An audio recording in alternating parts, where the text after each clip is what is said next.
Is a device promising to save you money driving up your utility bill instead? We put these so-called power-saving plugins to the test before you buy. Plus, we verify where your recycling is really going after it leaves your curb and what you can do to make sure it doesn't go to waste. And generating billions for schools and police. We verify the local financial impact of Florida's ballot measure to legalize recreational marijuana. I'm Josh Sidorowicz. Verify on 10 Tampa Bay is here to help you separate fact from fiction. We are all looking for ways to save money, and these small, inexpensive devices you simply plug in promise big savings on your electric bill. But Verify viewer Marianne in Bradenton says her bill went up when she tried them out in her home.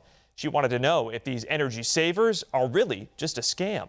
We had one in the kitchen. You plugged one in here. Marianne Butler showed me where around her Bradenton home she plugged in 7 of these so-called power-saving devices she bought back in November. You tried to be strategic where you put them. We did. They're sold under a lot of different names, like Miracle Watt or Stop Watt, which is what Marianne bought, and generally they claim to work by balancing the current that's running through your wires and offer surge protection to save power. It says it can save up to 40% or 50% on your electric bill.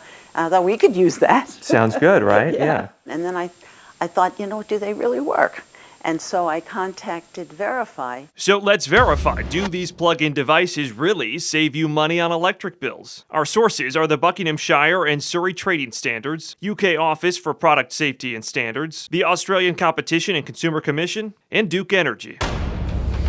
Government regulators around the world say these things do not work. In the UK, the Buckinghamshire and Surrey Trading Standards tested 4 of these devices and found that despite the claims to save as much as 90% on electricity, they actually increased electrical consumption. There may be no magic device to lower your bill, but Duke Energy efficiency specialist Gordon Appleton says we can see different things around the house. These devices, this particular one can help us find air leaks. Help him pinpoint why your bill might be higher than you'd like. We're looking for those things that we see very common in Florida that cause your usage to go up. The biggest culprit? Probably going to be thermostat settings. And everything connected from your air filters to ductwork. That are really going to move the bill. That's a big one. As for Marianne, I don't know how they can claim that they work. She returned the power-saving devices to Amazon for a full refund. It's a scam. And yet you could go on Amazon right now. I could buy them right now. Next up, is your recycling just going to waste?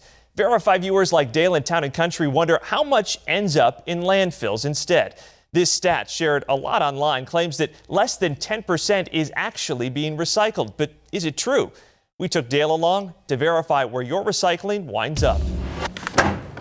As far as rituals go, got milk bottles, plastics, and cardboard.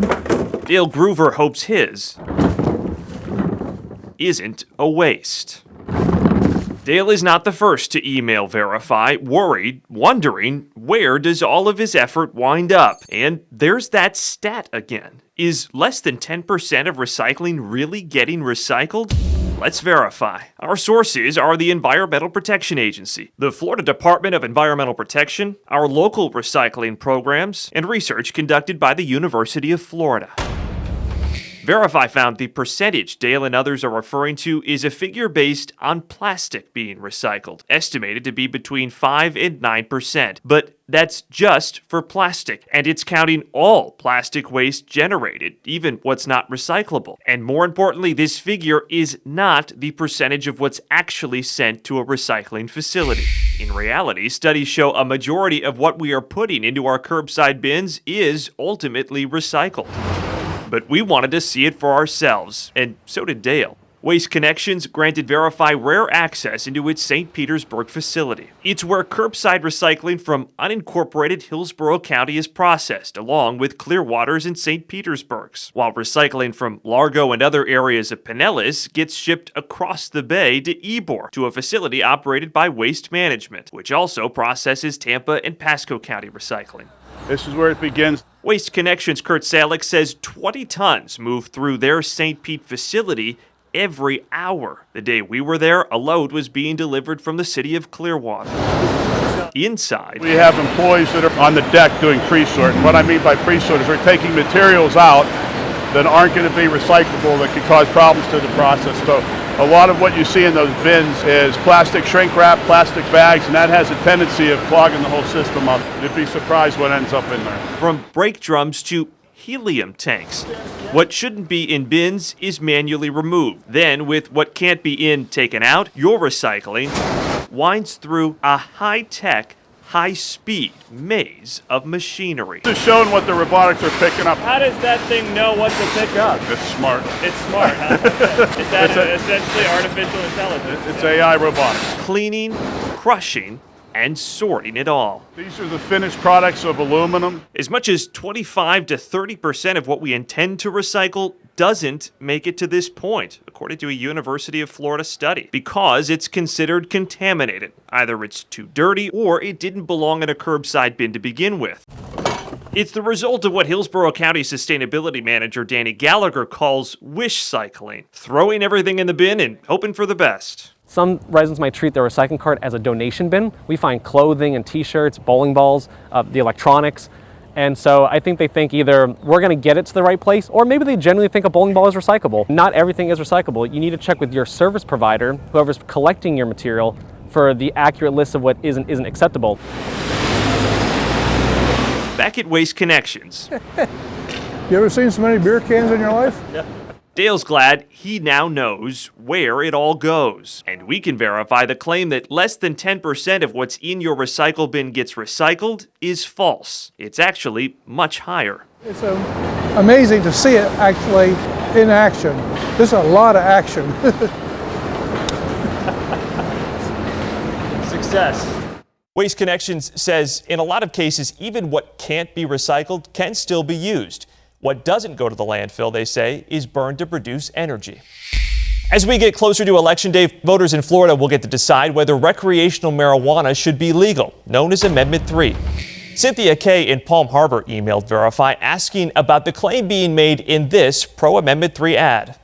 Amendment 3 gives adults access to legal, safe marijuana while generating billions for schools and police. Cynthia asked if it's true that legalizing marijuana would really generate billions for schools and police. Here's what we can verify. According to the financial impact audit for the amendment, it is projected that legalizing recreational pot could bring in between nearly $200 million and $430 million in new revenue for the state each year. But nothing yet stipulates where and how that money would be spent. That would ultimately be up to lawmakers. And again, it's just a projection based on results in other states where recreational marijuana is already legalized. It could take years to raise the billions claimed in the ad. For Amendment 3 to pass in November, at least 60% of voters must approve it. Our thanks to Cynthia and all of our Verify viewers who sent us their questions for this episode. If you see something you want us to look into, you can always email it to verify@10tampabay.com, or you can text it to 727-577-8522. Thanks for watching. With your Verify on 10 Tampa Bay, I'm Josh Sidorowicz.